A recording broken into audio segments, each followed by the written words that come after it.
Chapter 14 of Stories of Old Greece and Rome by Emilie Kipp Baker. This recording is in the public domain. Chapter 14 The Story of Orpheus and Eurydice. The deeds of the immortal gods were told and sung at every fireside in Greece, and among these hero tales there was none more popular than the story of how Apollo built for Neptune the famous wall of Troy. Many musicians would have been glad to perform a similar service for the mere fame that it would bring them, but they feared that the attempt to imitate Apollo would only result in failure and ridicule. So no mortal ever presumed to say that he could make rocks and stones obedient to the spell of his music. There was, however, one musician, Amphion, king of Thebes, who was anxious to prove that his playing was equal to Apollo's, but knowing how unwise it was to vie with an immortal, he determined not to test his skill publicly, but to carry out his cherished plan at night, when men were dreaming in their beds. He was eager to build a high wall around Thebes, and to build it as Apollo did the wall of Troy. So when the sun set and darkness crept over the earth, Amphion stood just outside the city gates and began to play on his lyre. Immediately the stones rose from the ground and moved rhythmically into their places in the wall, which soon rose strong and high, a firmer defense than any that could be built by men's hands. Another famous musician was Aryan, who won not only praise for his great skill in playing, but also much wealth.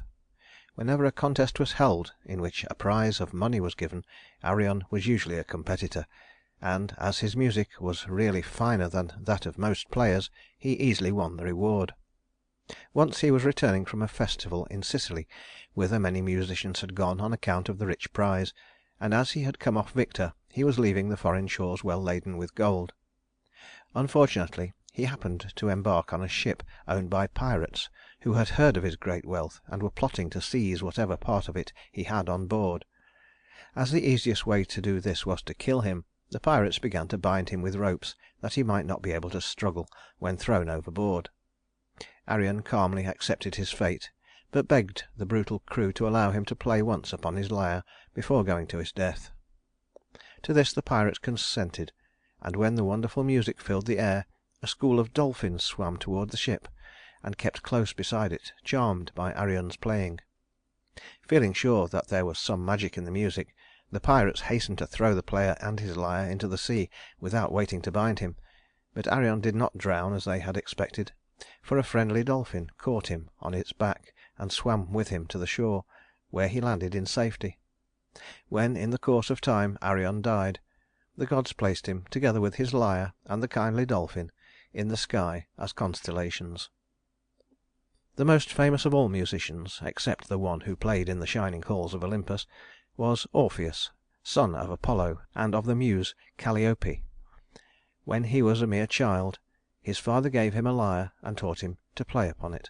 But Orpheus needed very little instruction, for as soon as he laid his hand upon the strings, the wild beasts crept out of their lairs to crouch beside him, the trees on the mountainside moved nearer so they might listen, and the flowers sprang up in clusters all round him, unwilling to remain any longer asleep in the earth. When Orpheus sought in marriage the golden-haired Eurydice, there were other suitors for her hand, but though they brought rich gifts gathered out of many lands, they could not win the maiden's love, and she turned from them to bestow her hand upon Orpheus, who had no way to woo her but with his music. On the wedding day there was the usual mirth and feasting, but one event occurred that cast a gloom over the happiness of the newly married pair. When Hymen, god of marriage, came with his torch to bless the nuptial feast, the light that should have burned clear and pure began to smoke ominously, as if predicting future disaster. The evil omen was fulfilled all too soon, for one day when Eurydice was walking in the meadow, she met the youth Aristaeus, who was so charmed with her beauty that he insisted upon staying beside her to pour his ardent speeches into her unwilling ears. To escape from these troublesome attentions, Eurydice started to run away, and as she ran she stepped on a poisonous snake, which quickly turned and bit her. She had barely time to reach her home before the poison had done its work, and Orpheus heard the sad story from her dying lips. As soon as Mercury had led away the soul of Eurydice, the bereaved husband hastened to the shining halls of Olympus, and throwing himself down before Jupiter's golden throne, he implored that great ruler of gods and men to give him back his wife. There was always pity in the hearts of the gods for those who die in flowering time, so Jupiter gave permission to Orpheus to go down into Hades and beg of Pluto the boon he craved. It was a steep and perilous journey to the kingdom of the dead, and the road was one that no mortal foot had ever trod.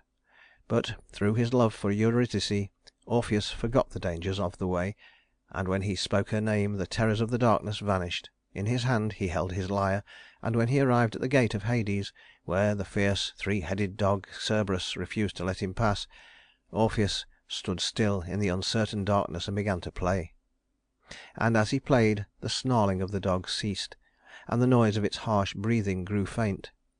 Then Orpheus went on his way undisturbed, but still he played softly on his lyre, and the sounds floated far into the dismal interior of Hades, where the souls of the condemned labor forever at their tasks.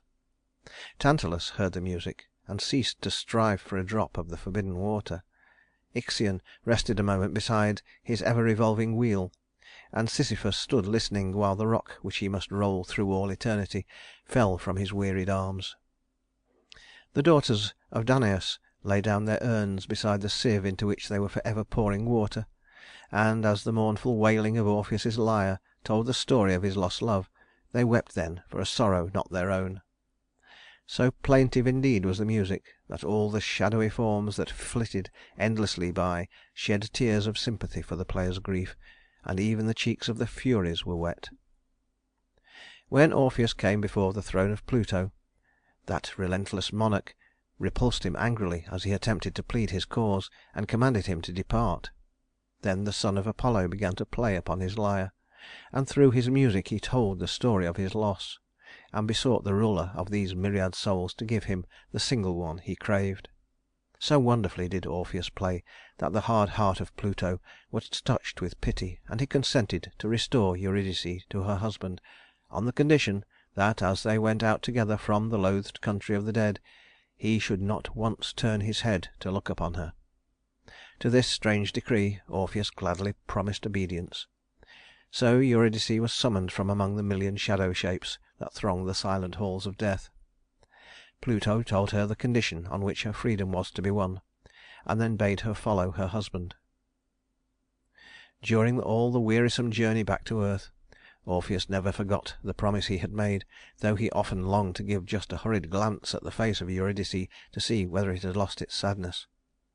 As they neared the spot where the first faint glimmerings of light filtered down into the impenetrable darkness, Orpheus thought he heard his wife calling, and he looked quickly round to find whether she was still following him. At that moment the slight form close behind him began to fade away, and a mournful voice, seemingly far in the distance, called to him a sad farewell.